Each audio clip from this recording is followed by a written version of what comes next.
കേരളം കൈകോർക്കുന്നു. കേരളത്തിലെ ഓരോ ജില്ലയിലും കളക്ഷൻ പോയിന്റുകൾ ആരംഭിക്കുന്നു. വയനാടിന് കൈത്താങ്ങ് നൽകുന്നതിന് വേണ്ടി വയനാട്ടിലെ അവശ്യ സാധനങ്ങൾ ദുരിതാശ്വാസ ക്യാമ്പുകളിലേക്കൊക്കെ അവശ്യ സാധനങ്ങൾ എത്തിക്കുന്നതിന് വേണ്ടിയുള്ള കളക്ഷൻ പോയിന്റുകൾ ആരംഭിച്ചിട്ടുണ്ട്. ഇന്നലെ തന്നെ ആരംഭിച്ചിട്ടുണ്ട്. അപ്പോൾ എല്ലാവരും പറ്റുന്ന പോലെ അതത് ജില്ലയിലെ കളക്ഷൻ പോയിന്റുകളിലൊക്കെ സാധനങ്ങൾ എത്തിച്ചു നൽകുക. നേരിട്ട് വയനാട്ടിലേക്ക് പോകാൻ ബുദ്ധിമുട്ട് ഉണ്ടാകുന്ന സാഹചര്യമാണ്. മാക്സിമം നമ്മൾ ആ യാത്രയൊക്കെ ഒഴിവാക്കണം. കാരണം നേരത്തെ പറഞ്ഞതുപോലെ തന്നെ ദുരന്തമുഖമാണ്, ദുരന്ത ഭൂമിയാണ്. അവിടെ വെറുതെ ഒരു സന്ദർശനത്തിനൊക്കെ എത്തുക എന്ന് പറയുന്നത് ഒട്ടും പക്വതയില്ലാത്ത നിലപാട് തന്നെയാണ്. അപ്പോൾ അത്തരം അപക്വമായ തീരുമാനങ്ങളൊക്കെ ഒഴിവാക്കിക്കൊണ്ട് നിർദ്ദേശങ്ങളൊക്കെ പാലിച്ചുകൊണ്ട് കൃത്യമായ രീതിയിൽ തന്നെ മുന്നോട്ട് പോവുക എന്നാണ് ഈ ഒരു ഘട്ടത്തിൽ പറയാനുള്ളത്.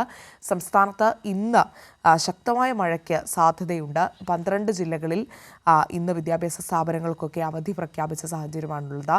തിരുവനന്തപുരത്തും കൊല്ലത്തും ഒഴികെ മറ്റെല്ലാ ജില്ലകളിലെയും വിദ്യാഭ്യാസ സ്ഥാപനങ്ങൾക്ക് അവധിയുണ്ട്. അതോടൊപ്പം തന്നെ കേരള സർവകലാശാലയും MG സർവകലാശാലയും ഒക്കെ ഇന്ന് നടത്താനിരുന്ന എല്ലാ പരീക്ഷകളും മാറ്റിവെച്ചിട്ടുണ്ട്. PSC പരീക്ഷ വെള്ളിയാഴ്ച വരെ PSC പരീക്ഷകളൊന്നും തന്നെ നടക്കില്ല. അപ്പോൾ PSCയുടെ അഭിമുഖങ്ങൾക്ക് നേരത്തെ തന്നെ മുൻകൂട്ടി ഡേറ്റ് കിട്ടിയ ആളുകൾക്ക് ഇന്ന് അഭിമുഖം അതുപോലെ തന്നെ നടക്കും. പക്ഷേ ദുരന്തബാധിത മേഖലയിലുള്ള ആളുകളാണെങ്കിൽ അവർക്ക് പിന്നീട് അവസരം നൽകുമെന്നാണ് PSC ഒക്കെ അറിയിക്കുകയും ചെയ്തിട്ടുള്ളത്. പ്രേക്ഷകരുടെ അറിവിലേക്ക് പറഞ്ഞതാണ്. വയനാടേക്ക് പോകുന്നു. അനൂപ് അവിടെ തുടരുന്നുണ്ട്. അനൂപ്, നമ്മൾ ഈ രക്ഷാപ്രവർത്തനത്തിൻ്റെ കാര്യം പറയുമ്പോൾ ഇന്നലെ നമ്മൾ കണ്ടതാണ് സാധ്യമായതെല്ലാം ചെയ്തുകൊണ്ട് ഒരുപക്ഷെ അസാധ്യമായതും ചെയ്തുകൊണ്ടുള്ള ഒരു രക്ഷാപ്രവർത്തനം. അതുതന്നെയാണ് ഇന്നലെ നടന്നത്. ഏക പാലം ഒലിച്ചുപോയ മുണ്ടക്കൈ മേഖലയിലേക്ക് എത്താൻ നമ്മൾ എത്ര കഷ്ടപ്പെട്ടുകൊണ്ടാണ് രക്ഷാപ്രവർത്തകർ അങ്ങോട്ടേക്ക് എത്തിയത്. എത്ര പെട്ടെന്നാണ് ദുരിതഗതിയിൽ താൽക്കാലിക പാലമൊക്കെ നിർമ്മിക്കുന്നതിന് വേണ്ടിയുള്ള സാഹചര്യമൊക്കെ ഒരുക്കിയത്. കയറൊക്കെ ഉപയോഗിച്ചുകൊണ്ട് അങ്ങോട്ടേക്ക് എത്തുകയും ഒക്കെ ചെയ്ത വളരെയധികം അതിസാഹസികമായി തന്നെ രക്ഷാപ്രവർത്തനം കനത്ത മഴയിൽ പ്രതികൂല സാഹചര്യത്തിലൊക്കെ നമ്മൾ നടത്തിയത് നമ്മുടെ മുന്നിലുണ്ട്. അപ്പോൾ ഇന്നത്തെ ഒരു സാഹചര്യത്തിലേക്ക് വരുമ്പോൾ ഇന്നും മഴ തുടരുന്നു. നിരവധി പ്രതിസന്ധികൾ നമ്മുടെ മുന്നിലുണ്ട്. രക്ഷാപ്രവർത്തനം ഇപ്പോൾ ആരംഭിച്ചിരിക്കുകയാണ്. ഏകദേശം 200-ലധികം പേരെ കാണാതായി എന്ന് നമ്മൾ മനസ്സിലാക്കുന്നുണ്ട്. അപ്പോൾ ഈ കാണാതായ ആളുകളുടെ വിവരങ്ങളൊക്കെ ശേഖരിക്കാൻ വേണ്ടി സാധിച്ചിട്ടുണ്ടോ? സൈന്യത്തിനും രക്ഷാപ്രവർത്തകർക്കും സാധിച്ചിട്ടുണ്ടോ? ഏതെങ്കിലും തരത്തിലുള്ള അപ്ഡേഷൻസ് അതുമായി ബന്ധപ്പെട്ട് വരുന്നുണ്ടോ?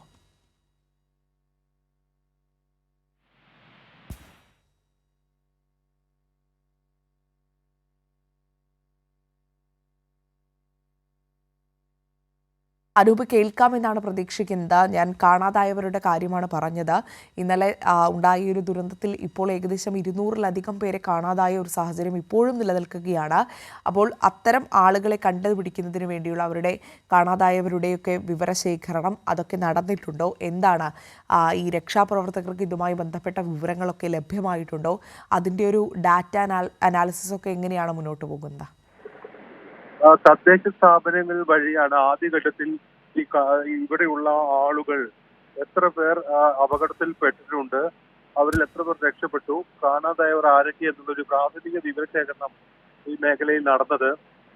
പിന്നീട് ജില്ലാ ഭരണകൂടം അതിനനുസരിച്ച് കാര്യങ്ങൾ കൂടുതൽ ആളുകളിൽ നിന്നുള്ള വിവരങ്ങളും മറ്റും ശേഖരിച്ച് ഒരു പ്രാഥമികമായ ഒരു രൂപരേഖ തയ്യാറാക്കിയിട്ടുണ്ട്. എങ്കിലും ഇനി അറിയാനുള്ളത് ഈ തോട്ടം മേഖലയിൽ, പ്രത്യേകിച്ച് എച്ചമ്പലത്തെയും മറ്റും വൻകിട തോട്ടമാണ് ഇവിടെ ഉള്ളത്. തോട്ടത്തിൽ തൊഴിലാളികളായി ആരൊക്കെ ഉണ്ടായിരുന്നു, മറ്റ് സംസ്ഥാനങ്ങളിൽ നിന്ന് എത്തി താമസിച്ചിരുന്ന ലയങ്ങൾ ഉൾപ്പെടെ ഉള്ള ആളുകൾ, ലയങ്ങളിൽ ഉണ്ടായിരുന്ന ആളുകൾ ഉൾപ്പെടെ ദുരന്തത്തിൽപ്പെട്ടിട്ടുണ്ട്. അവിടെ എത്ര പേർ ഉണ്ടായിരുന്നു, എത്ര തൊഴിലാളികളെ ഇത്ര പ്ലാന്റേഷനുകൾ ഇവിടെ പാർപ്പിച്ചിരുന്നു എന്നുള്ളത് സംബന്ധിച്ചുള്ള വിവരങ്ങൾ ഇതിന്റെ ഭാഗമായി ലഭിക്കാനുണ്ട്. അത് തോട്ടം ഉടമകളിൽ നിന്ന് കഴിഞ്ഞ ദിവസം തന്നെ ജില്ലാ ഭരണകൂടം ചോദിച്ചറിയുകയും മനസ്സിലാക്കുകയും ചെയ്തിരുന്നു. ഏതായാലും ഇതിന്റെ എല്ലാം അടിസ്ഥാനത്തിലാണ് ഇപ്പോൾ ഇത് സംബന്ധിച്ചൊരു കണക്കെടുപ്പ് നടക്കുന്നത്. അതിൽ ഈ പ്രദേശത്ത് താമസിച്ചിരുന്ന, പ്രത്യേകിച്ച് മുണ്ടക്കയിലും ചൂരൽമലയിലും താമസിച്ചിരുന്ന ആളുകളുടെ രക്ഷപ്പെട്ടവരിൽ നിന്നുള്ള ഒരു വിവരശേഖരണമാണ്. ക്യാമ്പുകളിലും മറ്റും കേന്ദ്രീകരിച്ചാണ് അത് നടക്കുന്നത്. ഒരു പൂർണ്ണമായ ഔദ്യോഗിക കണക്കുകൾ ലഭ്യമല്ലെങ്കിലും അതിന്റെ ഒരു പ്രാഥമികമായ രൂപരേഖ ജില്ലാ ഭരണകൂടത്തിന്റെ കയ്യിലുണ്ട്. അതുകൊണ്ട് തന്നെ ഔദ്യോഗികമായി അതിപ്പോൾ ലഭ്യമാവില്ലെങ്കിലും അല്പസമയത്തിനകം തന്നെ അത്തരം വിവരങ്ങൾ കൂടി നമുക്ക് ലഭ്യമായി വരും. അനൂപ്, വയനാട്ടിൽ ഇപ്പോൾ വലിയ രീതിയിൽ ഭയങ്കര ശക്തമായ മഴയാണ് പെയ്യുന്നത് എന്നാണ് മനസ്സിലാക്കുന്നത്. വലിയ മഴയാണോ പ്രദേശത്തുള്ളത്?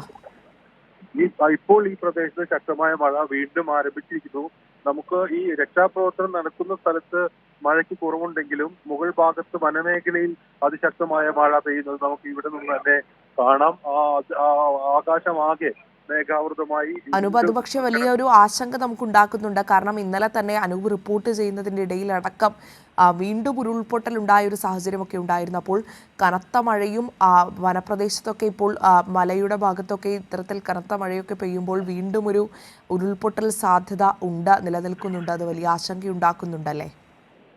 തീർച്ചയായും രക്ഷാപ്രവർത്തനത്തെ പ്രതികൂലമായി ബാധിക്കുന്ന ഒരു ഘടകം തന്നെയാണ് ശക്തമായ മഴ. മഴ ഇനിയും 2 ദിവസങ്ങളായി തുടരും എന്നെല്ലാമാണ് കാലാവസ്ഥാ നിരീക്ഷണ കേന്ദ്രം പറയുന്നത്. അതുകൊണ്ട് തന്നെ രക്ഷാപ്രവർത്തനം വേഗത്തിൽ പൂർത്തീകരിക്കേണ്ടതെല്ലാമുണ്ട്. ഈ തുടർ ഉരുൾപൊട്ടൽ സാധ്യത നിലനിൽക്കുന്ന ഒരു സ്ഥലമാണ് ഈ പ്രദേശം. നമുക്കറിയാം, കഴിഞ്ഞ ദിവസം തന്നെ ഏതാണ്ടൊരു 4 തവണ ഉരുൾപൊട്ടൽ ഈ മേഖലയിൽ തന്നെ ഉണ്ടായി. അത് രക്ഷാപ്രവർത്തകർ അല്പസമയം അവിടെ നിന്ന് മാറുന്നതിനുൾപ്പെടെ കാരണമായിരുന്നു. അത്തരമൊരു സാഹചര്യമുണ്ട്. പെട്ടെന്നാണ് ഈ പുഴയിലെ ജലനിരപ്പ് ഉയരുന്നത്. അത് മുകൾ ഭാഗത്ത് മഴ പെയ്തതിനെ തുടർന്നാണ്. മുകൾ ഭാഗത്ത് മഴ പെയ്താൽ പെട്ടെന്ന് തന്നെ ജലനിരപ്പ് ഉയരുകയും അതിശക്തമായ മലവെള്ളപ്പാച്ചിലായി ചൂരൽമല പുഴ രൂപപ്പെടുകയും ചെയ്യുന്ന സാഹചര്യമുണ്ട്. നമുക്ക് ഈ പാലം ആകെ മുങ്ങിപ്പോയി എന്ന് ഞാൻ പറഞ്ഞല്ലോ. ഈ പാലം തെളിയുകയും പിന്നീട് ശക്തമായ മഴ മലവെള്ളപ്പാച്ചിൽ ഉണ്ടാകുന്ന സമയത്ത് അത് വീണ്ടും മൂടിപ്പോവുകയും എല്ലാമാണ് ചെയ്തിരുന്നത്. ഏതായാലും ആ ഒരു സ്ഥിതി ഇപ്പോൾ കൂടുതൽ പരന്നൊഴുകുന്നത് കൊണ്ട്, ചൂരൽമലപ്പുഴ കൂടുതൽ പരന്നൊഴുകുന്നത് കൊണ്ട് പാലം ദൃശ്യമാണ്. ഒരു ഭാഗമാണ് ഒലിച്ചു പോയത്. അവിടെ ആണ് ഈ ഒരു പാലം പുനഃസ്ഥാപിച്ചിരിക്കുന്നത് താൽക്കാലികമായി. രക്ഷാപ്രവർത്തനത്തിൽ ശക്തമായി ഈ മഴയുടെ ഒരു ഘടകം ഉണ്ട്. മഴ അതിശക്തമായി വനമേഖലകളിൽ പെയ്യുന്നത് തുടർ ഉരുൾപൊട്ടൽ മണ്ണിടിച്ചിൽ സാധ്യതകളുടെ ഭീഷണി ഏതായാലും ഉളവാക്കുന്നുണ്ട്. അങ്ങനെയെങ്കിലും ആ രക്ഷാപ്രവർത്തനത്തിന്റെ ഒരു സജീവമായ ഒരു ക്രിയാത്മകതയ്ക്ക് അത് ഒരിക്കലും ഒരു കുറവുണ്ടാക്കിയിട്ടില്ല. ദുർഘടമായ അതിസാഹസികമായ ഒട്ടേറെ പ്രതിസന്ധികൾ അതിജീവിച്ചുള്ള രക്ഷാപ്രവർത്തനമാണ് മുണ്ടക്കയിൽ തുടരുന്നത്.